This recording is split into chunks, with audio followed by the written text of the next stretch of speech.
Hello everyone, welcome to Anubha study facts. आज हम बात कर रहे हैं वर्क एनर्जी पावर के न्यूमेरिकल्स के बारे में। देखिए, हम केवल 5 न्यूमेरिकल को सॉल्व करते हैं।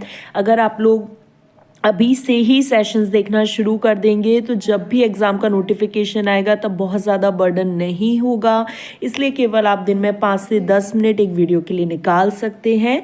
तो अभी से ही अगर आप थोड़ा थोड़ा पढ़ेंगे तो तब जाकर आपको एकदम से प्रेशराइज फील नहीं होगा। आप लोग ये सोच रहे हैं कि जब नोटिफिकेशन आएगा तब पढ़ाई शुरू करेंगे, तो गाइज ऐसा नहीं है। अभी से थोड़ा थोड़ा पढ़िए, ठीक है। किसी भी चैनल से पढ़ रहे हैं लेकिन बस आप पढ़ते रहिए। तो चलिए फिर आज का सेशन शुरू करते हैं।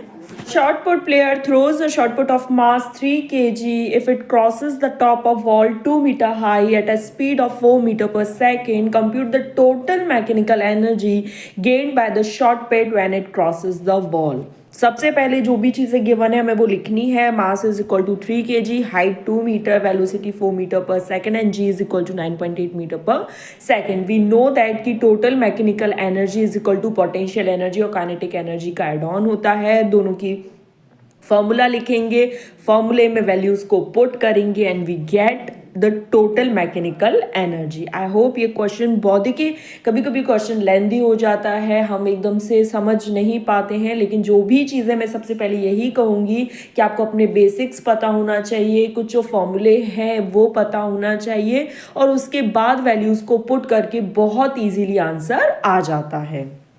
Calculate the total energy consumed in the month of November in a household in which 4 devices of power 500 watt each are used daily for 10 hours. 4 device हैं जिनकी पावर 500 वॉट है, 10 घंटे डेली यूज होते हैं। तो हमें बताना है कि कितनी एनर्जी नवंबर के मंथ में यूज्ड अप हुई है, कंज्यूम्ड हुई है। पावर 500 वॉट है, टाइम कितना है, 4 डिवाइस हैं, 10 घंटे चलते हैं और नवंबर में 30 दिन है। तो energy is equal to P into T है। वैल्यूज को पुट करेंगे हम और ये हमारा आंसर आ जाएगा 600 किलोवाट आवर। 600 किलोवाट आवर मतलब 600 यूनिट। समझ रहे हैं आप लोग? Anuba can run with a speed of 8 meter per second against the frictional force of 10 Newton, and Abha can move with a speed of 3 meter per second against the frictional force of 25 Newton. Who is more powerful? अब energy आप लोगों को पता चल गई कि energy is equal to power into time होता है। ये बात आप लोगों को पता चल गया। एक फॉर्मूला आप क्या कीजिए कि जितने भी फॉर्मूलेज आते जा रहे हैं ना हमारे क्वेश्चंस में, उनको एक पेपर पर नोट डाउन कर लीजिए, हेडिंग डाल लीजिए मेन फॉर्मूलाज और फिर उनके नीचे आप सारे फॉर्मूलाज लिखते जाइए सो दैट कि आपकी अच्छे से प्रैक्टिस होती जाए।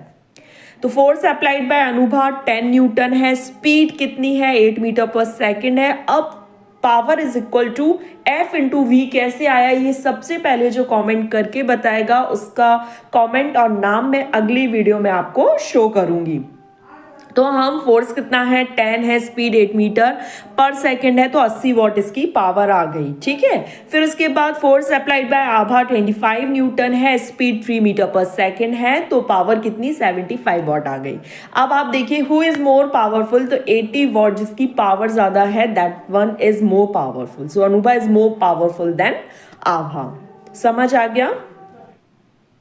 Next, the power of a motor pump is 2 kilowatt. How much water per minute the pump can reach to a height of 10 meter? देखिए, आपको एक चीज़ बहुत अच्छे से याद रखनी है। अगर पावर किलोवाट में है तो टाइम आर में होना चाहिए, और अगर आर में टाइम नहीं है तो किलोवाट को हम वॉट में चेंज कर लेंगे। ठीक, तो देखिए जैसे पावर यहाँ पर 2 किलोवाट है तो अब हम इसको वॉट में चेंज करेंगे, क्योंकि यहाँ पर हमको टाइम 1 मिनट है मतलब 60 सेकेंड है। तो टाइम कितना हो गया 60 सेकेंड हो गया। E is equal to P into T होता है और E is equal to mgh होता है। क्लियर? क्योंकि यहाँ पर हाइट दी हुई है, हाइट दी है और हमें कितना वाटर मतलब उसका मास बताना है। ठीक, वैल्यूज को हम पुट करेंगे और 1200 केजी यहाँ पर आंसर आ जाएगा। आप लोग समझ रहे हैं? अगर आप लोग को समझ आ रहा है तो सेशन को लाइक कीजिए, शेयर कीजिए। जो लोग तैयारी कर रहे हैं अलग अलग कॉम्पिटिटिव एग्जाम्स की जिसमें साइंस से रिलेटेड क्वेश्चंस पूछे जाते हैं, देखिए मार्क्स का वेटेज अगर आप लोग जानना चाहते हैं तो आप मुझे कमेंट्स में बताइएगा। मैं आपको एक अलग से वीडियोस में सारे जितने भी एग्जाम्स होते हैं उनके मार्क्स का वेटेज बता दूंगी। In a house of 3 bulbs of 25 watt each are used for 5 hours a day. Calculate the units of electricity consumed in a month of 31 days. Also find the total expenditure if 1 unit of electricity cost rupees 2.50. देखिए our दी है what में और जो time दिया है hours में. So we have to change power into kilowatt. Watt से अब हमें किलोवाट में चेंज करना है. जब भी वॉट से किलोवाट में चेंज करनी होती है 1000 से डिवाइड किया जाता है. किलोवाट से वॉट में चेंज की होती है तो हम मल्टीप्लिकेशन करते हैं. क्लियर. टाइम है 5 hours. E is equal to P into T. अब सबसे पहले देखिए पावर, फिर उसके बाद टाइम एक एक करके लिखिए. टाइम कैसा लिखा होगा. सबसे पहले भाई कितने बल्ब हैं 3. डिवाइस जितने भी हैं उनको लिख लेंगे. कितने दिन के लिए चल रहे हैं या कितने घंटे के लिए चल रहे हैं वो लिख लेंगे. और यहाँ पर 31 डेज है तो वो लिख लेंगे. अब चूंकि हमने क्या करा था, या तो आप पहले से ही उसको वॉट को किलो वॉट में चेंज कर लीजिए और नहीं कर रहे हैं तो आप 1000 से डिवाइड कर दीजिए. It's all up to you कि आप क्वेश्चन को कैसे सिंपल बनाते हैं. तो ये आ गया आपका 11.625 किलोवाट आवर. अब उन्होंने बोला है कि एक यूनिट का खर्चा कितना हो रहा है 2.50, ₹2.50. अगर एक यूनिट का खर्चा ₹2.50 है तो जो आपकी 11.625 यूनिट्स हैं उनका खर्चा कितना होगा, तो ₹29. आई होप इस तरीके से आप लोग अच्छे से समझ पा रहे होंगे. तो यहाँ पर हमारा सेशन कंप्लीट हुआ. आई होप आप लोग को सेशन पसंद आया. और पसंद आया तो आप लाइक करें, शेयर करें उन लोगों के साथ जो लोग साइंस की तैयारी कर रहे हैं. और चैनल को सब्सक्राइब करके बेल आइकन ज़रूर प्रेस कर लें ताकि आप लोगों को अपकमिंग वीडियोज़ का नोटिफिकेशन मिल जाए. Thanks for watching this video.